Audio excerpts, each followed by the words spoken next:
Hai, jumpa lagi. Kali ini dalam kisah hikmah dengan judul Senyum dan Terima Kasih. Dikisahkan ada petani yang miskin, tidak punya sawah yang lebar. Rumahnya kecil, halamannya juga sempit. Dia tidak punya banyak ternak. Yang dia punya hanya seekor kuda yang gagah. Sementara tetangganya adalah petani yang kaya. Tanahnya luas, sawahnya banyak, rumahnya besar, gedongan, pekarangannya juga lebar.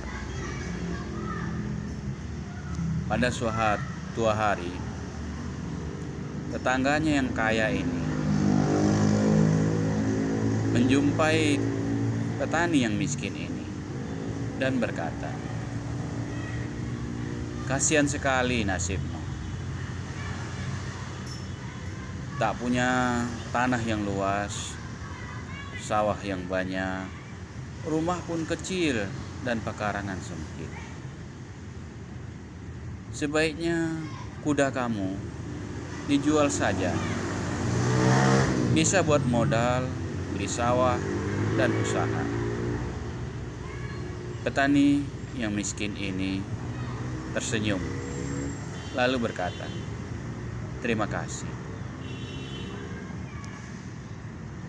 Petani tetangganya yang kaya ini sebenarnya menginginkan sekali untuk membeli kuda itu. Tapi sayang, petani yang miskin itu tidak ingin menjual kudanya. Beberapa waktu kemudian, tahu-tahu kuda petani yang miskin ini hilang. Dan tetangganya yang kaya ini berkata, "Nah loh, kemarin sudah dibilang sebaiknya dijual saja kuda itu. Sekarang kuda itu hilang. Kamu tidak punya apa-apa. Malang sekali kamu." Petani yang miskin ini pun tersenyum dan berkata, "Terima kasih." Waktu pun berjalan. Selang beberapa hari kemudian, tahu-tahu kudanya yang hilang tadi kembali dan membawa banyak kuda-kuda liar dari hutan. Dan tetangganya yang kaya ini lalu berkata kepada petani yang miskin, "Beruntung sekali kamu. Kudamu yang telah hilang kini kembali dan membawa banyak kuda-kuda liar dari hutan." Petani yang miskin ini kembali tersenyum dan berkata, "Terima kasih." Petani yang miskin ini juga bingung. Kuda-kuda liar yang dari hutan itu sebegitu banyak, sedangkan dia tidak punya pekarangan yang luas untuk tempat menaruh kuda itu. Maka sebagian dari kuda-kuda liar yang dari hutan itu dijual dan dibelikan tanah, sawah, kebun, dan sebagainya. Lalu selang beberapa lama kemudian, anak petani ini ketika bermain kuda kesayangannya yang gagah itu, tahu-tahu jatuh dan terinjak oleh kuda-kuda liar dari hutan, sehingga mengakibatkan sakit, patah pada kakinya, dan sangat fatal. Tetangga yang kaya kembali berkata, "Kasihan sekali nasib anakmu. Malang sekali dia. Sudah jatuh dari kuda, terinjak lagi sehingga sakit parah dan fatal. Sekarang dia jalan pun terpincang-pincang. Bagaimana masa depan?" Petani yang miskin ini kembali tersenyum dan berkata, "Terima kasih." Pada waktu itu, kerajaan tempat mereka tinggal sedang berperang dengan negeri lain. Raja memerintahkan kepada prajurit untuk mengumpulkan pemuda-pemuda yang ada di negeri itu untuk dijadikan pasukan berperang ke negeri lain.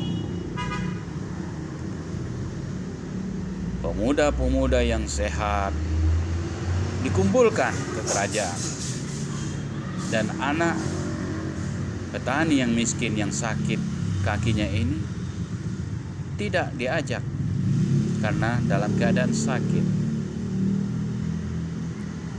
Tetangganya yang kaya berkata, "Beruntung sekali rupanya kamu.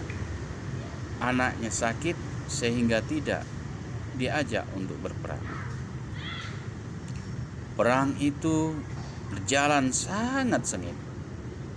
Banyak pemuda-pemuda yang dikumpulkan tadi yang meninggal di medan perang atau ditawan oleh kerajaan negeri seberang.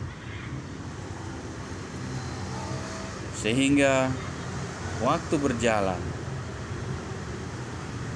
banyak orang-orang yang pemuda di sekitar kampung itu yang berkurang, yang tidak pulang dari medan perang. Termasuk anak dari petani yang kaya ini. Hatinya sedih, tidak terkira. Dia berkata kepada petani yang miskin tadi, "Ternyata nasib kita terombang-ambing, senang dan susah berganti-ganti. Kita tidak menyangka apa yang akan terjadi ke depannya." Petani yang miskin ini tersenyum dan berkata, "Terima kasih." Kadang kita sangat mudah untuk memberikan komentar-komentar. Tapi kita tidak tahu ada rahasia apa yang akan terjadi di depan nanti. Orang yang sabar dengan keadaan, yang bersyukur berterima kasih, yang tenang menghadapi segala kejadian, cenderung hidupnya lebih matang, lebih bahagia. Orang yang gampang terpengaruh dengan keadaan, hidupnya pun terlunta-lunta, terbawa oleh keadaan. Semoga kita bisa mengambil hikmah dari kisah ini. Sampai jumpa di kisah hikmah berikutnya.